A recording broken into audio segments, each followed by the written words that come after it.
Welcome back to another episode of Becoming an Online Sales Queen, where I am super excited to introduce Hayley, our guest today. Hayley Keeber is a strategist. She has developed a movement called She's That Mum. And so I'm sure we're going to dive into lots of things about how to balance being a mum, being a business owner, how to be successful and cook, clean, do all the things.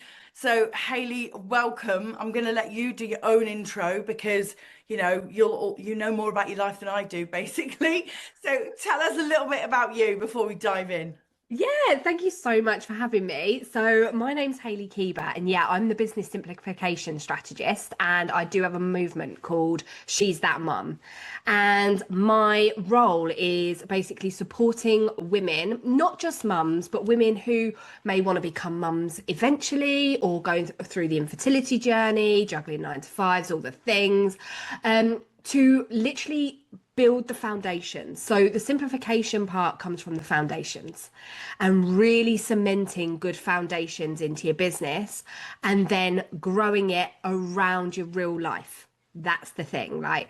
That's the big thing for me is having a business that really builds around your realistic lifestyle, not the online idealistic lifestyle. Yeah, So yeah, that's me.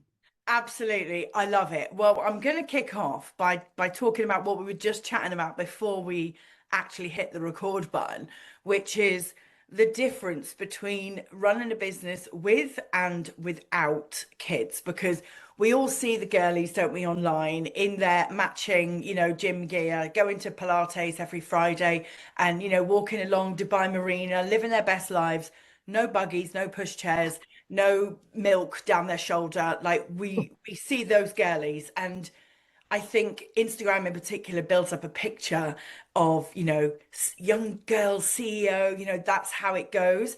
Meanwhile, us mums over here who are juggling school runs and all the things, like what do you make of that like polished version of female CEO-ship versus the real life that you see women leading with businesses? Do you know what? That's a brilliant question because when I first started out in my business, so I've been doing this 2 years now, this particular business, I've been in business 8 years, but I've been doing it online for two. And what I how I sort of perceived my business right at the beginning was like, okay, I've got to look, every time in order to go on camera, I've got to look like this. I've got to look, prim and proper and polished, like, and it used to really stress me out. And it actually used to stop me going online because I was like, I don't look like this in my day to day. And the truth is, I couldn't keep up with it. And then once I actually embraced the fact that I am a mum of three, with two toddlers at nursery and I've got a teenage daughter that's got all the teenage dramas going on. It's like I just started to embrace my own real life and stopped trying to build a life for the idealistic, Instagrammable life because I couldn't match it. It was just, and then once I actually started to embrace it and started to bring in my true personality and who I really was, that's when my business took on a sort of like took on legs and Yeah. started to grow because people were like, oh my God, she's given me permission to just be me, Yeah, you yeah, know? I love it. I love it. And it is, it is idealistic, isn't it? Like when you see that like version of success. But Mm. the reality is that anybody in business, you have to build solid foundations of your habits, how you spend your time, like getting grounded in your North Star, and then the real strategic element of your foundation, which is your offer. Because what I see, and I'm sure you see this as well, is so many people getting swept up in what they think should be the goal and then ending up building a business model that sucks all the time and energy out of their life, doesn't allow them to do the things that are important. And then you end up resenting the business that you've built more than you actually resented the 9 to 5 that you were desperate to leave. So like what do you see of that like shift? Do you support women to like make that shift? I know you talk a lot about getting the foundations right.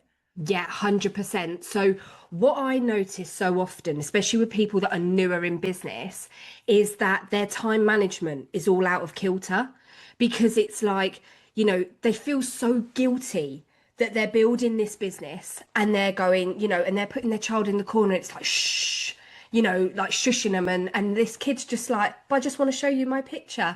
And the mum's like, no, shush, go away, because I've got to build this business, because I've got to look this certain way. And actually, and then with the online space looking so prim and proper, as we were saying, it's like people want to hit scale before they've even laid the foundation, because that's what it looks like, that's what success looks like. It's like we can't celebrate the fact that, oh, I've just bought in my first sale and now I get to take my kid to the shop to buy them a new toy. Like, we don't celebrate that. And I'm like, that is success though. Yeah. Success doesn't have to be this great big grand thing of going on private jets and, like you say, jetting off to Dubai. Like, I couldn't think of anything worse with 3 kids.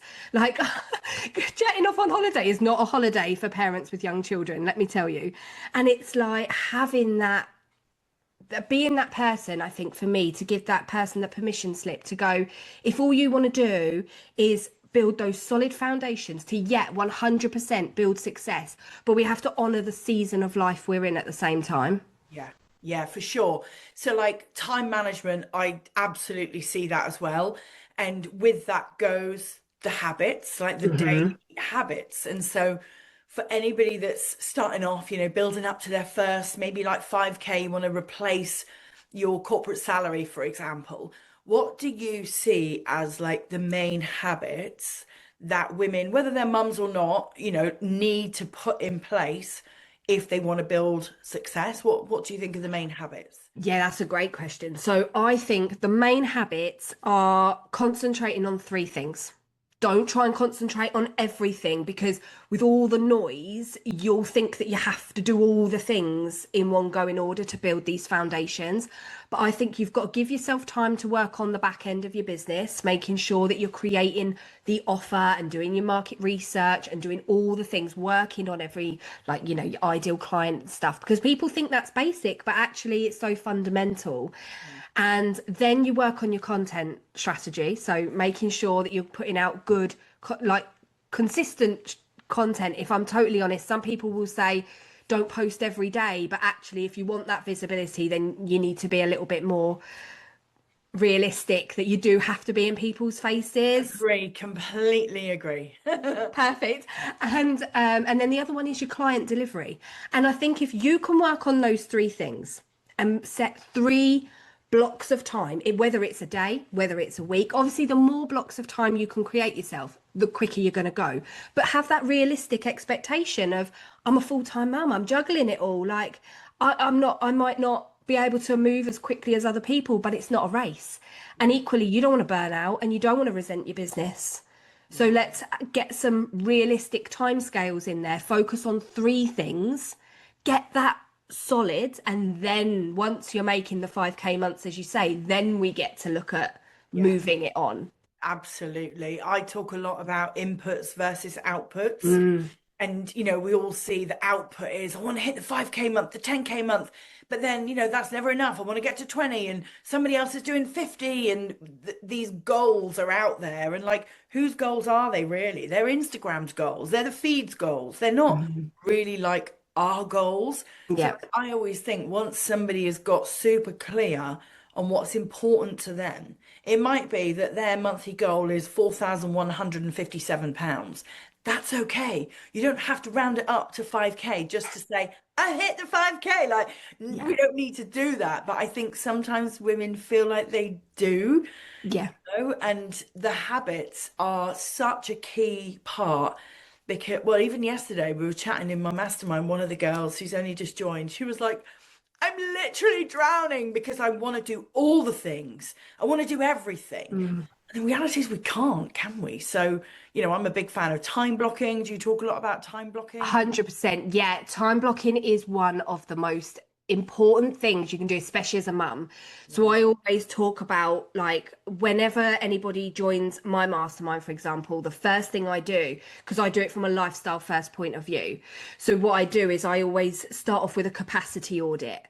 And that is, I don't even want to know about your business right now. I want to know about you. What's your non-negotiables? Do you want to be at every single school drop off and pick up and all the things? Perfect. Let's put that in. And what time do we have in our week? What is best spent, rather than, tweaking that website and making 100 different freebies and sitting in the back end because it feels productive. Mm. Let's actually just get out there and start nailing what it is that brings the sales in. Let's do the money generating tasks. Let's do that, and then we can, because once you've started building that income, it's you can then start to offset some of the work and start to free up your stuff, and start Yeah. to give it to professionals that do know how to write good sales pages and do know how to do these things. And so I think, rather than trying to run before you can walk, it's about pulling it back, but celebrating every milestone, making yourself a really big deal, because that's something I really didn't do. I remember hitting my first 10K month and I went to my mentor. She was like, "Yeah, this is amazing." And I went, "Yeah, it's all right, but like, what's next?" Yeah. And it was like, and that was a big turning point for me. I was like, no, I need to get out of that mindset. Like, everything is a big deal. Everything is a milestone. This is amazing. Yeah, yeah, yeah, for sure. One of the girls in my Get Clients Accelerator, she said to me the other day, I'm finally realizing, and I know I've heard this before, but the penny is finally dropping that everything is content, like everything, because Yes. we are the living embodiment of the results that we teach. And so, like I might be on the school run, but the conversation I'm having with the other mums is content, like it's all content. Yes. Oh my goodness, that's so true. Like, Bridgerton come out the other day and I made like all these reels and posts all about Bridgerton because I was just so excited that Bridgerton has finally come out again. And it's true, everything is content. And I think that's where the online space, especially being new in business, where you feel like you need to look more successful than you are, you strip your personality away Yeah. to look successful. And actually, it's your personality that's going to sell over everything. Yeah, yeah, for sure, for sure. And I hate to sound like cliche, but it is true. Like, because the minute you talk about personality, I know that there will be people listening to this, and don't lie and say that you're not thinking this, because I know that you are.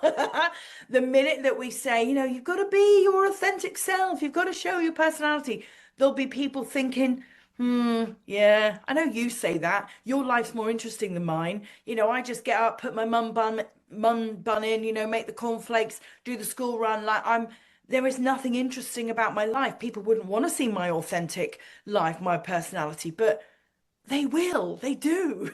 Oh my God, 100%. Like, I am the most boring person you've ever met in your life. Like, I No, you're just don't. not.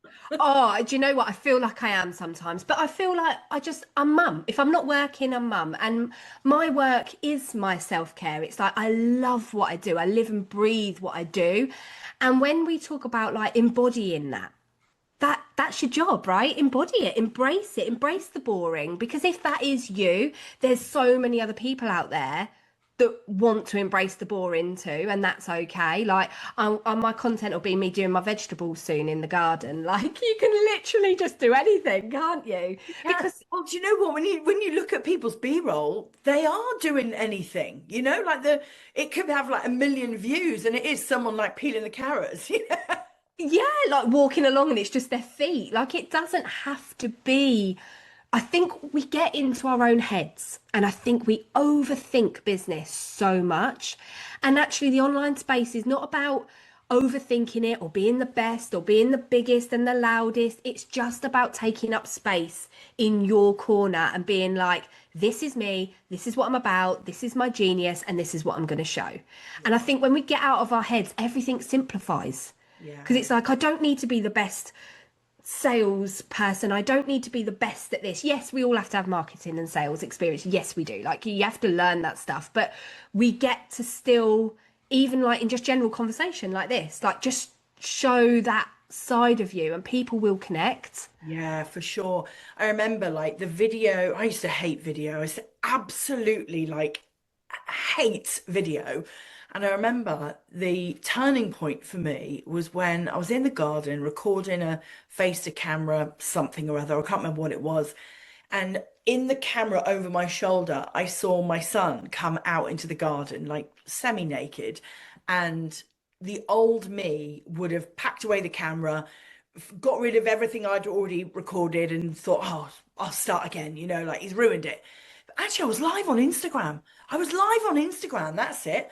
And in that moment, it just landed in my brain like, come on, I've heard all these people talking about, just show you, just be you. I'm not going to make a perfect live. This is not going to be perfect. I've got a half naked 5-year-old over there. And so I was like, Oliver, come and speak to Instagram. So he came over to the camera and I asked him a couple of questions. And, he was too young to really realize what the hell was going on. But now he knows what Instagram is. But Yeah, he just chatted, and my DMs blew up I with bet. people going, "Oh my God, I love that, you were so real, that you got your son like to like chat. It was so cute." And it really, mainly mums were inspired to like message me and start conversation. And that was the moment that I stopped being so scared of video. I love that. I love that because I think, and it's about showing our next generation, our kids, what it is to work for yourself, what it is to build something meaningful and not be afraid to get them involved. I know not all mums want to show their kids online and that's fine. And that if that's not what you want to do, then I totally agree and I totally see that. But I've got a 14-year-old that's like, don't mug me off. I don't want to be online. And I'm like, I have to honor it now. I'm like, okay, Yeah, fine, yeah. I hear you. But I think it is about not being so afraid to just show the quirks of your life because I think sometimes, especially now with AI and everything's so polished, everything's so I don't know, inauthentic, if you like, that it's really lovely to show your kids and be like, this is what mum does. This is mum's about to change the world and this is what we do, and we get to embrace that. Yeah, yeah. My son said once when he was young, "I love that you run a business, mummy." And I said, "Why do you love it?" And he said, "Because you never give up." And I Oh, love that that was the first thing he said, that he wasn't seeing the glossy, "Isn't this amazing?" That's what's paying for Mexico. He wasn't seeing that. He was seeing, "You never give up," meaning that he sees me trying. yeah. And as a life lesson, that's what we want for our kids, like you don't want them thinking that everything's so easy, you don't have to try. 100%, 100%. And I think it shows them that you can have resilience and you still get to fail. Even as an adult, we still fail. Things, launches might not go well, whatever. And it's okay to fail, but it's also okay. It doesn't mean anything about you personally. It just is. And you just need to pick yourself up and you just go again and you get to have that resilience. And I think to showcase that to the next generation is just so important, especially in the world where social media and the internet is going to be a massive part of their life. Like, was born in the 80s, and I'm just like, I remember times where computers were like, dial up. And your mum's Yeah. like kicking you off, and they don't have that. They literally have it at their fingertips now, and I think it's just showing them what's possible for them. Yeah, yeah. Oh my God, you just reminded me my first office job where my boss used to go on the internet and it used to go as it was like dialing. Everyone off. Your mum wants to be on the phone. Everyone off. It even had a little like whirl, didn't it, with a little Yeah. train going. Oh God, how funny! I've forgotten that that was even a thing. So thank Oh you, yes. that little giggle. But let's talk about something like serious, right? Because Hmm. this came up at a little retreat that I was at last year. I'm a total retreat addict. Me too. And once this lady talked about it, it really like triggered something in me, and I realized a big part of my mission that I hadn't actually realized. And like you talked about it at the beginning, it was about infertility and the number of clients that I've helped over the years that I haven't talked publicly about because they've struggled with miscarriage or they've struggled with infertility, and the link between that happening to them, which it happened to me as well, which is why it really strikes a chord with me. The link between miscarriage, infertility, not being able to like build the family environment that you want, but also being a business owner and knowing deep down that it's partly your feelings about the business, maybe that your business zaps all your time. How could you possibly make time for a child? And your body knows that. it knows it loud and clear. And so Hmm. infertility becomes a thing, obviously that's not the only reason for it, but I've supported a lot of women who've been through that, who I've helped, like you were saying, with capacity and strategy and foundation and business model. And funnily enough, when the business model feels more free, suddenly then baby comes along. And I've supported about 5 or 6 women in that, and it lights me up. And I don't want to be the mentor for women who've miscarried, but when somebody tells me that's their story, it literally lights a fire in my soul. So like, I know you've experienced like the infertility thing, but Yeah. do you sort of see women experience that as a link to business? Oh And my God, massively, massive. Do you know what? That really resonated with me because I had my daughter at 22. And so I never queried that I would ever struggle to have a baby. And then I tried for my second child after I got married, and she was about 6 at the time. And came off the pill, didn't think anything of it, and I couldn't fall pregnant for love nor money. I could not fall. Went to fertility specialists, and they diagnosed me with polycystic ovarian syndrome. So I was like, okay, fine, we've got an answer. It wasn't my husband, it was me. Okay, great. So then we went on low level fertility treatment, and then COVID hit and everything shut down. They shut all the fertility services. So I was like, oh God. And luckily, because I was in a recruitment job then, and going to your point, it was such a stressful job that I was like, it was kicking everything off and it was making me infertile essentially. And so when COVID hit and everyone got sent home and I was at home, Christmas Day came, this was in the papers. Christmas Day came and I fell pregnant, right? Out of nowhere. And they said there was no way in hell, with the way that my body was, I was going to fall pregnant. And I swear it was because the stress yeah, was causing infertility. And then I had his brother a year later. And I had no problems because in that time I'd started my own business, but it was still so new, it didn't have that level of stress to it. yeah, And I think to your point, that is so, so true. And so many people worry. They're like, I couldn't have a baby now. It's what I want more than anything in the world, but I couldn't have it in the way that I have it because my business will go down, my income will go down. yeah. But it's purely not true because all you do is you shift the business model to a lifestyle first way. And yeah, okay, you might not have the hours, but I promise you that if you simplify things, because we all overcomplicate certain areas of business, but if we can simplify a lot, it releases that pressure. So if you ever worry about that, please don't, because there is always an answer. Always. I completely agree. That one of my clients, she had her group program running the whole way through maternity, the whole way. Yeah. Because and so it was generating recurring income the whole way through. She wasn't showing up for it, but we had built it so that it could carry on running. And you're right, like there is no need to hold off trying for a family or, thinking that that level of stress is going to constantly be a barrier because there's always a way. There's always a way. But I've seen the link so many times. Now I know you have as well. Like it's a real thing, but Yeah. it really lights a fire in me, like when I know that I've got a client at the moment in my millionaire mastermind, and one of the reasons that she came to me is because she saw me speak about this to a group of people.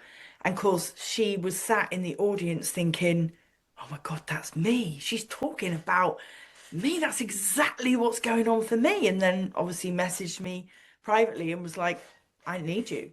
Yeah.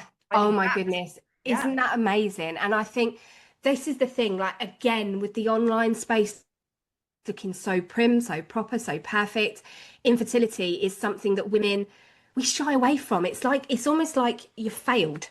Like Yeah. you're like, I'm Yeah. failing. My body And won't it's do what like, it's meant to do. yeah, my body's, yeah, I'm not being a proper woman. And it's like now we can't keep up with the men in business, and now we can't build business, and now I can't even have a baby. And it's like that constant, we're constantly down in ourselves. Yeah. And it's not true. It's just something that generations have just fed into us, and this is now what we believe.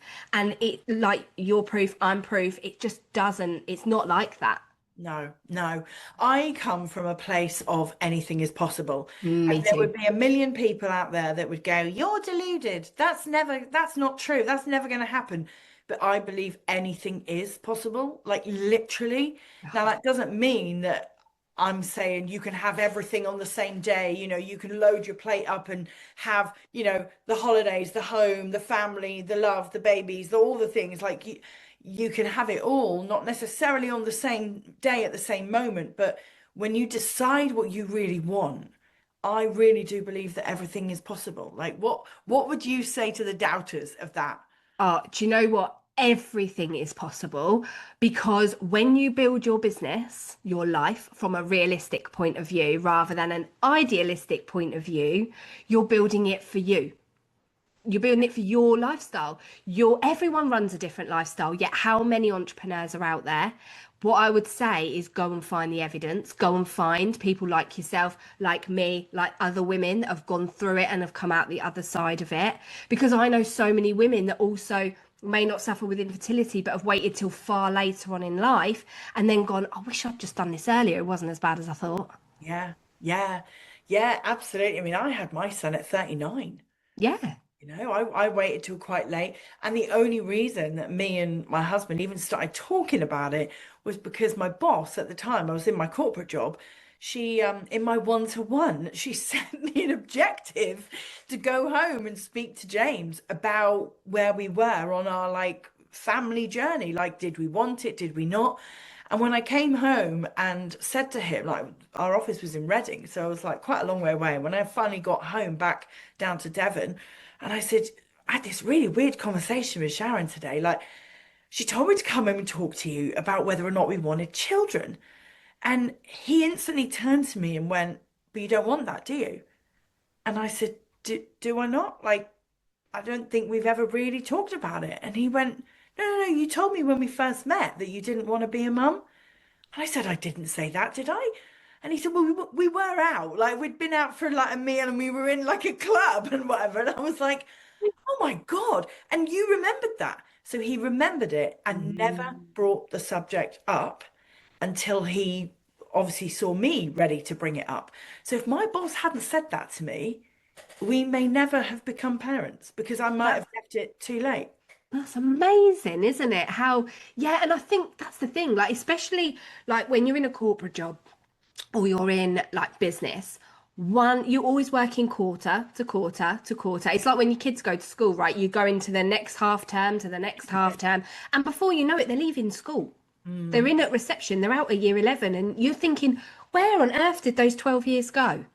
yeah. Where did it all go? And I think, yeah, it's just about being really honest with yourself. And I really do believe that you can create whatever you want to create. If you can imagine it, you can create it. You might not know how, you don't have to know the how, but if you want it, it's yours. You just have to put that work in. That's it. But just don't imagine it, create it. And I think that's the thing.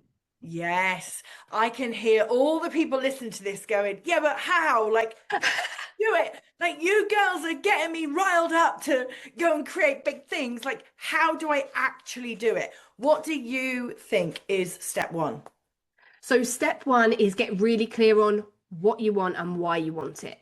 Don't just want it for the sake of wanting it. Like we were saying, like, do you really want 10K months? Do you really want this? Like, what is it do you want? And then you get to work backwards. So I always think this is what you want. This is what you want your life to look like. This is the amount of money. This is where your genius lies. This is where your strengths lie. Beautiful. Now we know all of this. Yeah. Now we get to create it in a way that works for you and your family and your life. So, do you just want to work? I don't know. I mean, look, let's keep it in the realms of reality. If you think you're just going to build a business in 1 hour a week, it's not also going to happen. So, we do have to keep it a little bit realistic, right? But if you want to, I don't know, let's keep it round numbers because I'm not great at maths, but £10,000 a month and you want to work 10 hours a week, okay, fine. So what does that look like? What will that look like for you? And then you just work it backwards. Yeah, yeah, yeah. I love it. So clarity, and Yeah. then add to the clarity a little bit of the practical stuff around what that would look like. and then Yeah. work backwards to, okay, if that's what it's going to look like, what would I need? So it's back to the inputs and outputs, isn't it? What do I need to put in order to get that out? 100%. And communication, like let's not forget, like you need a village sometimes, like especially when you've got kids, like you do need that support system. So where's the support system? Like make sure you're communicating it all the time, rather than, because women, we're really good at trying to do it all ourselves. We're really good at trying to just do it, take the world on ourselves and Yeah. change the world ourselves. And actually, I think there's strength in having your own community around you. Yeah, 100%. 100%. Like whether that's a supportive partner, Hmm. or like a best friend, a mentor, or all three, like you're right. We're pretty shit, aren't we? At not acknowledging when we need support and not asking, even when you've got a team. I've got a great team, and sometimes I don't delegate stuff. And I'm like, Rachel, what the hell are you doing? Like these girlies are ready, willing, able. They're like, give it to us, we'll take it. And sometimes I'm like, no, no, no, I've got it, I've got it. Well, Yeah. no, no, we don't want to broom up our asses. Like that's not the dream life. So yeah, support system, delegation, like, and back to your point at the beginning, which is three priorities at a time. We don't want to be spinning 55 plates. We just need to focus on the right plates. 100%, because your brain is only geared for three things at a time anyway. And I think if we can simplify that down, it just takes that pressure off. Because everyone talks about, oh, really want freedom. And then they actually get stuck in their business more than they actually have their freedom. And I think sometimes it's not so much about chasing freedom, it's about having the balance and the presence in both your family life and your business life, and allowing yourself that presence and allowing yourself that balance. Yeah, yeah, for sure. I think choice is the ultimate Mm, freedom. Like we talk a lot about freedom, and a lot of the people that you see talking about freedom are the ones that are like traveling around Bali, like blogging and whatever. And you're like, yeah, okay, that is a level of freedom. But when you talk about freedom in your 40s whilst being a family person, being a mum, dad, parent, whatever, like that's a whole different kind of freedom. That's more choice. yeah. That's about choice to decide how I spend my time, where I go, what I do. Like sometimes my three priorities that I want to focus on are, cooking dinner, laying the table, and having a good family conversation. They're my three things. Later in the evening, my three things are doing a face pack, a hair mask, and running a bath.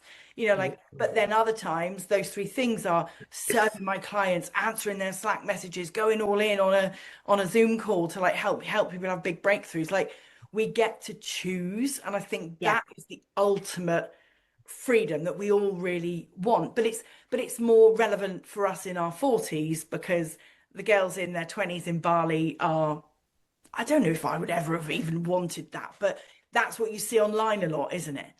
Yeah, it is. And I think that's where the influence comes from. I think so many people chase it because they think that that's the done thing. And Mm. actually, we grew up in a time where we didn't have that influence. And so we got to have and listen to our own intuition and say, actually, that's not for me. And that's okay, because I've got a much bigger mission to go and serve and impact these people, because this is what I've lived through and this is what I don't want for somebody else. I want to create something bigger and better for somebody else to enjoy and to have the impact of. And I think, yeah, I really do think that sometimes we just have to go on our own journeys. And I think that's the beauty, isn't it, of life, is that you have your own journey. It doesn't have to be someone else's version of journeys. Yeah, yeah, for sure, for sure.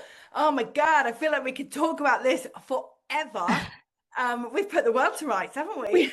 We have, especially in what's going on right now. It needs a good conversation, doesn't it? Absolutely. Yeah, absolutely. So I asked you at the beginning if you had a free gift for our listeners, and I know that you do. So do you want to tell us about it? Yes. So my free gift is called She's That Mum, the private podcast. It is a private podcast that you will need to download. I'm assuming it will be in the show notes, right? Yeah. Yeah, perfect. And so yeah, you can just click on there, download that, and it talks all about how to run a business as a mum with simplification and all the things we've spoken about today. Oh, love it. So yeah, we will definitely put that in the show notes. We'll also put your social media links. Is your number one platform, is it Instagram? Yes, it Yeah. is. Yes. Yeah, me too. So we'll put that in the show notes for you.